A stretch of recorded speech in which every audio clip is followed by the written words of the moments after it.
Sur les hauteurs du Jura, ce jour-là, à la Pesse, alors que la pluie le dispute au brouillard, la famille Steinberger se prépare à un voyage de 3 jours. Une randonnée avec l'âne Arlequin, dont il faut d'abord apprendre à s'occuper. Prends cette sangle, là, mais viens de ce côté, viens là sur la gauche.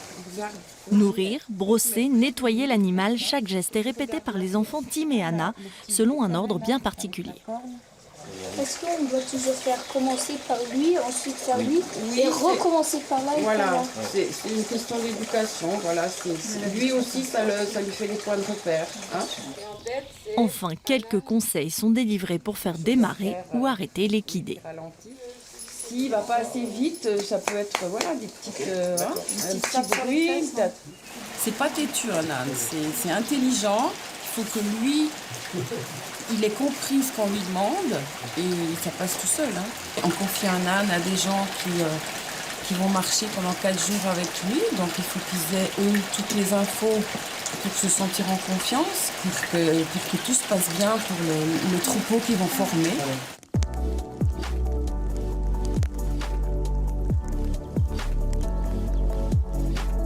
L'idée de voyager avec un âne a germé dans l'esprit des Steinberger lorsqu'ils vivaient en Lozère, près du chemin emprunté au XIXe siècle par l'écrivain écossais Stevenson et son ânesse.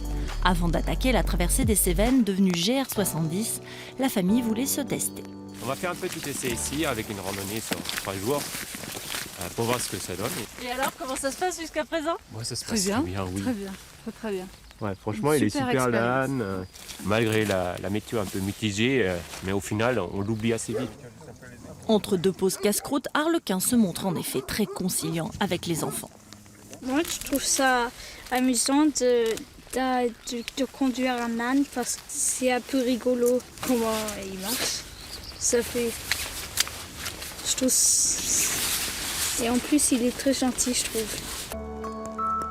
De bois en pré, de hameaux en pâture, l'équipage avance au rythme de sa monture. On n'a pas rencontré grand monde. Bon, 2 vététistes. Hein. 2 vététistes courageux, mais sinon, voilà, un troupeau de vaches. Voilà. Mais du coup, c'est bien ou pas? Oui, c'est oui, bien, c'est c'est très bien. C'est calme. On se ressource là.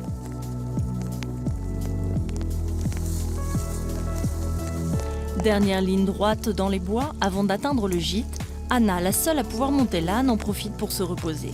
Mais globalement, elle a marché sans sourciller. En temps normal, c'est vrai que les enfants, on va dire au bout d'une demi-heure, commencent à se plaindre un peu, ils sont un peu fatigués, ils ont envie de manger, voilà. Tandis que là, c'est vrai que vraiment tout est centré sur l'âne, sur l'animal, son bien-être, est-ce que tout va bien, voilà.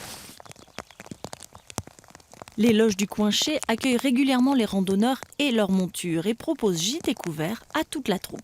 Je vous explique. Oui. Contre la tente, il y a une barre d'attache D'accord. pour attacher l'âne. Ok, super. Nous y allons? Ouais. Mobilisant leurs dernières énergies, les enfants s'empressent de prodiguer à Arlequin les gestes et les soins appris le matin même. On remet les poils dans le bon sens et on le caresse un peu. Alors, on le nettoie.